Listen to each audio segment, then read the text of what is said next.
오늘은 마태복음 26장 47절에서 56절 말씀입니다. 오늘 말씀은 유다가 사람들과 함께 예수님을 잡으러 온 내용이 기록되어 있습니다. 예수님께서는 마치 어린 양처럼 묵묵히 그들에게 자신을 내어주십니다. 그러나 기도하지 않았던 베드로는 칼을 뽑아서 대제사장의 종을 내리쳐 그 귀를 잘랐습니다. 주님께서는 능력이 있으셨지만 그 능력을 보이지 않으시고 자발적으로 십자가를 향해 가십니다.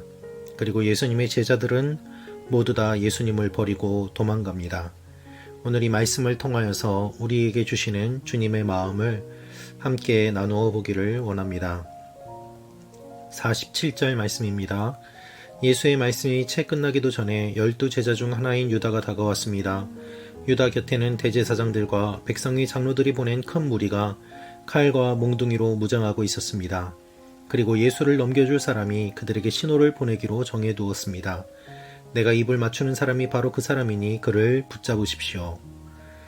여러분, 예수님의 말씀이 끝나기도 전에 유다가 다가왔습니다. 그런데 성경은 전에 12 제자 중 하나라고 이야기하면서 이미 유다는 예수님의 제자가 아닌 것으로 이야기를 하고 있습니다.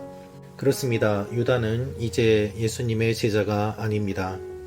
예수님을 배신한 배반자에 불과합니다. 그런데 예수님을 잡으러 온 사람들을 보십시오. 그들은 큰 무리였습니다. 그리고 칼과 몽둥이로 무장을 하고 있었습니다. 오히려 예수님을 잡으러 온 사람들이 두려워하며 떨고 무기를 들고 예수님을 잡으러 옵니다. 예수님은 아무것도 하지 않으십니다.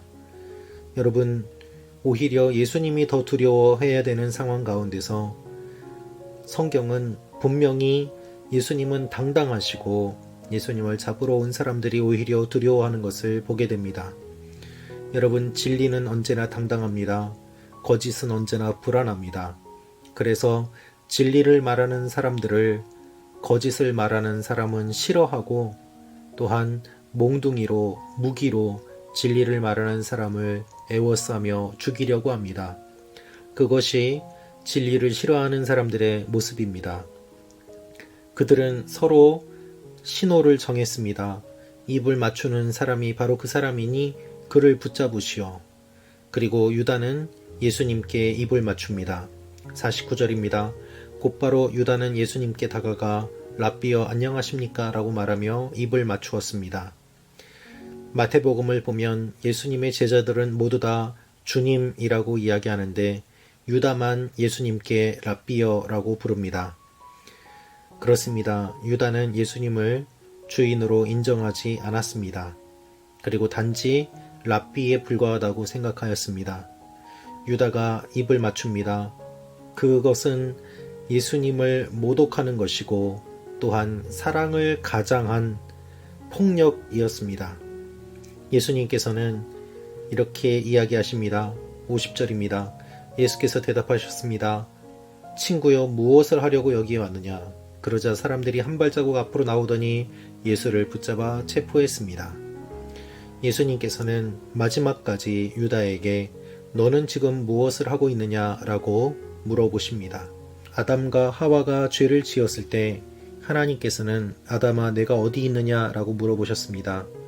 그것은 아담이 어디 있는지 몰라서 찾으신 것이 아니라 아담이 지금 무엇을 하고 있는지 그리고 무엇을 했는지를 확인시켜 주시는 주님의 마음이었습니다. 마찬가지로 지금 죄를 짓고 있는 유다에게 예수님은 물어보십니다.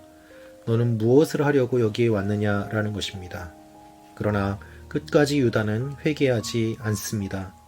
사람들이 예수님을 붙잡고 주님을 체포합니다. 그런데 그때 한 가지 사건이 일어납니다. 51절 말씀입니다. 그때 예수의 일행 중 한 사람이 손을 뻗어 자기 칼을 빼고는 대제사장의 종을 내리쳐 그 귀를 잘랐습니다. 요한복음을 보면 이 대제사장의 종의 이름은 말고라는 사람이고 칼을 빼서 그의 귀를 내리친 사람은 베드로였습니다. 이것을 보면 베드로는 계속해서 칼을 들고 다녔음을 알 수 있습니다. 기도하셨던 주님은 묵묵히 잡히시며 하나님의 길을 걸어가지만 기도하지 않은 베드로는 자신의 힘으로 위기를 벗어나고자 칼을 듭니다. 그리고 폭력을 행사합니다. 인간적인 방법과 생각으로 위기를 벗어나려고 합니다. 그것이 잘못되었음을 주님께서 말씀하십니다. 52절입니다. 예수께서 그에게 말씀하셨습니다. 내 칼을 칼집에 도로 꽂아라. 칼을 뽑는 사람들은 모두 칼로 망할 것이다. 그렇습니다, 여러분. 복음은 칼로 전하는 것이 아닙니다. 기독교 신앙은 칼로 전하는 것이 아닙니다. 어떤 종교는 그 종교를 믿지 않으면 죽인다고 하면서 폭력적인 방법으로 신앙을 전파하였고, 그리고 수많은 사람들이 그 종교를 믿고 있습니다. 그러나 기독교는 칼로 전하는 것이 아닙니다. 칼을 뽑는 사람들은 모두 다 칼로 망한다고 말씀하십니다. 칼을 뽑는 것이 아니라 기도하는 것입니다. 여러분, 기도하지 않으면 칼을 뽑습니다. 기도하지 않으면 우리의 힘으로 위기를 벗어나려고 합니다. 그리고 그것은 결국에 실패하게 됩니다. 예수님은 이렇게 말씀하십니다. 53절 54절 말씀입니다. 내가 내 아버지께 청하면 당장 12군단보다 더 많은 천사들을 보내주실 수 있다는 것을 너는 모르느냐? 그러나 만일 그렇게 하면 성경에서 이런 일이 마땅히 일어나야 한다고 말한 것이 어떻게 이루어지겠느냐? 그리고 예수님을 잡으러 온 무리들에게도 이렇게 말씀하십니다. 55절 56절입니다. 그때 예수께서 무리에게 말씀하셨습니다. 너희가 강도를 잡듯이 칼과 몽둥이로 나를 잡으려 왔느냐? 내가 날마다 성전에 앉아 가르쳤는데 너희가 그때는 나를 체포하지 않았다. 그러나 이 모든 일은 예언자들의 글을 이루기 위해 일어난 것이다. 그때의 제자들이 모두 예수를 버리고 달아났습니다. 오늘 말씀을 보면 예수님을 중심으로 예수님의 제자도 폭력을 행하고, 또한 예수님을 잡으러 온 사람들도 칼과 몽둥이로 폭력을 행사하려고 하는 모습을 보게 됩니다. 결국 예수님 외에 모두 다 폭력을 행사하는 모습을 보여주시며, 그 가운데 주님께서는 주님의 말씀을 이루시기 위하여 힘과 능력이 있음에도 불구하고 자발적으로 십자가의 길을 걸어가심을 우리에게 보여주십니다. 이것이 주님의 모습입니다. 여러분, 하나님의 뜻을 이루기 위해서 폭력을 행사하는 것이 아니라, 인간적인 방법을 사용하는 것이 아니라, 죽을 것을 알면서도 주님의 그 길을 걸어가는 것, 그것이 진정한 믿음임을 주님께서는 우리에게 보여주십니다. 기도하지 않으면 칼을 휘두릅니다. 그리고 기도하지 않으면 주님을 배신합니다.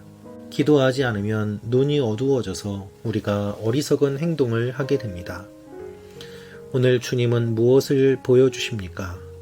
주님을 중심으로 모여있는 모든 사람들의 죄악된 모습들과 폭력적인 것들과 잘못된 것을 보여주십니다. 그리고 우리는 어떠한 모습이 되어야 될지를 알려주십니다. 예수님의 제자들은 십자가 앞에서 도망갔습니다. 제자들이 모두 예수를 버리고 달아났다라고 되어 있습니다. 이것은 허락하다, 놓아두다 라는 뜻입니다. 죽음을 향해 가시는 예수님을 그냥 내버려 두고 그들은 자신들의 안전을 찾아 떠나갔습니다. 우리가 위기의 상황 앞에서 어떤 길을 가게 될 것인지 그것은 기도에 달려 있습니다. 우리는 끝까지 주님처럼 십자가의 길을 걸어가야만 할 것입니다. 여러분, 우리는 어떠한 모습이어야 될까요? 주님께서는 기도하셨습니다. 기도하신 주님께서는 하나님의 길을 걸어가십니다. 기도하지 않은 제자들은, 그리고 기도하지 않은 종교 지도자들과 그 종들은 폭력을 행사하고 자신들의 생각에 따라서 모든 일들을 하려고 합니다. 기도하겠습니다. 아버지 하나님, 우리가 폭력으로 모든 일들을 해결하려고 하였습니다. 주님을 버려두고 도망가고, 주님을 배신하고, 주님을 팔아넘기고, 그리고 숫자를 의지하여 무리를 이끌고 진리를 억압하려고 하였던 때가 많이 있습니다. 주여 우리를 불쌍히 여겨 주옵소서. 십자가의 길, 주님의 길을 걸어가는 하나님의 사람들이 되게 하여 주옵소서. 예수님의 이름으로 기도합니다. 아멘.